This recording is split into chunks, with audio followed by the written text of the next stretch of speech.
लेकिन इसी धर्म को आधार बनाकर अब वो बीजेपी की बंगाल में सबसे मुश्किल डगर को सुगम बनाने में जुट गई हैं।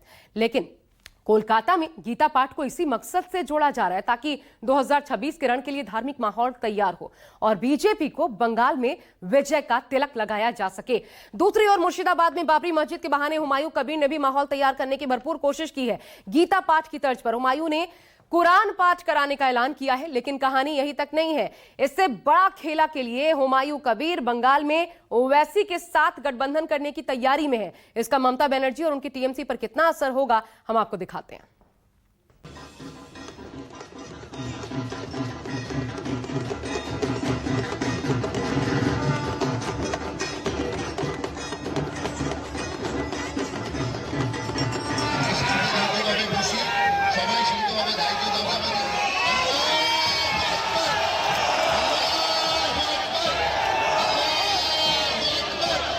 ममता बनर्जी को थोड़ा हिंदू हितैषी दिखाने के लिए प्लानिंग है पूरा।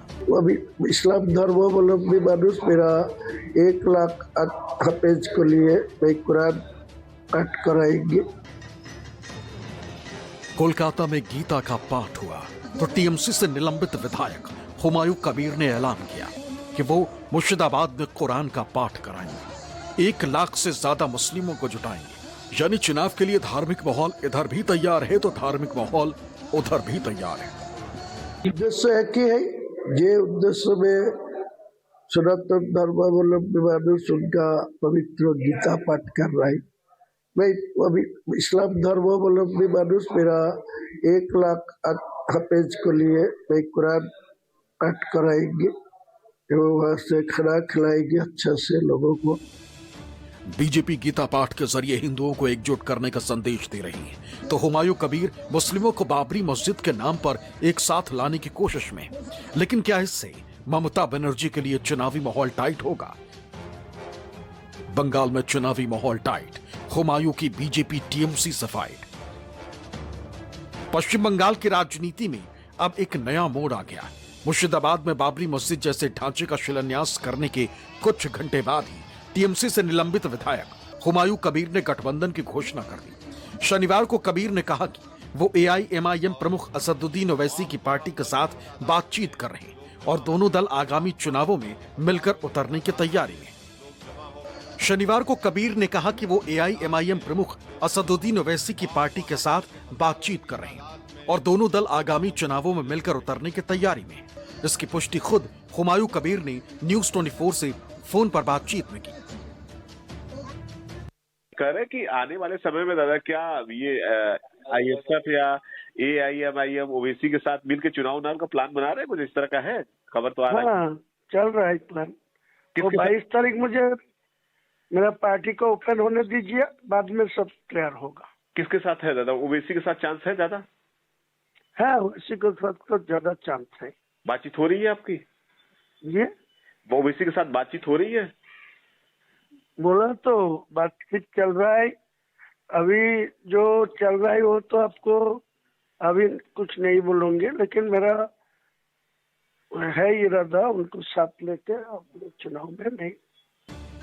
हुमायूं कबीर की इस तैयारी से मुख्यमंत्री ममता बनर्जी की सियासी मुश्किलें बढ़ सकती हैं, क्योंकि राज्य में मुस्लिमों की आबादी तकरीबन 27% बताई जाती। ऐसे में ममता बनर्जी के लिए हुमायूं कबीर का यह फैसला काफी चुनौतीपूर्ण हो सकता है। दूसरी तरफ प्रदेश की मुख्य विपक्षी पार्टी बीजेपी पहले से ही सीएम ममता बनर्जी और उनकी पार्टी पर हमलावर। अब हुमायूं कबीर ने भी सीएम ममता और टीएमसी के खिलाफ मोर्चा खोल दिया है। लोकतांत्रिक देश है भारतवर्ष। यदि हुमायूं कबीर कहते हैं वो एआईएमआईएम के साथ चुनाव लड़ेंगे तो इस देश में नियम है, वो लड़ सकते हैं, वो लड़ सकते हैं, इसमें हमें कोई आपत्ति नहीं है। मुझे लगता है ममता बनर्जी को थोड़ा हिंदू हितैषी दिखाने के लिए प्लानिंग है पूरा, क्योंकि ममता बनर्जी को 21 में हिंदुओं का वोट नहीं मिला। अब हिंदुओं को वोट को छीनने के लिए बीजेपी में जो मूलतः है उसको छीनने के लिए ममता बनर्जी ऐसे मंदिर बना रही है। हाँ, और नाम के मंदिर, कागज में तो दिखा रहा है जगन्नाथ कल्चरल सेंटर, वो बना रही है और इस तरीके की काम कर रही है। और ममता को ये गाली देगा, ये ममता को गाली देगा, और इसके कारण क्या होगा, हिंदू वोट ममता का, कुछ हिंदू को लगेगा कि ममता बनर्जी बहुत हिंदू हितैषी है, तो हिंदू वोट ममता बनर्जी को मिले, इसके लिए पूरा प्लानिंग चल रहा है। बंगाल में मुस्लिम मतदाताओं की संख्या ठीक ठाक है। प्रदेश में मुस्लिम मतदाता आमतौर पर टीएमसी के वोटर माने जाते हैं। हुमायूं कबीर और ओवैसी का गठजोड़ ममता बनर्जी के इस वोट बैंक में सेंध लगा सकता है। ओवैसी की पार्टी बिहार विधानसभा चुनाव में इसकी नजीर भी पेश कर चुकी है। दरअसल पश्चिम बंगाल में शनिवार को टीएमसी के निष्कासित विधायक हुमायूं कबीर ने बेलदागा में बाबरी मस्जिद की नींव रखी। इस मौके पर 2 लाख से ज्यादा लोग मौजूद थे और कई लोगों के हाथों में ईंटें भी दिखाई दी। बड़ी बात यह रही कि इस कार्यक्रम में सऊदी अरब से धार्मिक नेता भी शामिल हुए। खुद हुमायूं कबीर ने कहा कि 3 साल में मस्जिद का निर्माण पूरा कर लिया जाएगा। इस पर कथावाचक और बीजेपी नेता हमलावर हैं। केंद्रीय मंत्री बंगाल में राम मंदिर बनाने का ऐलान कर चुके हैं।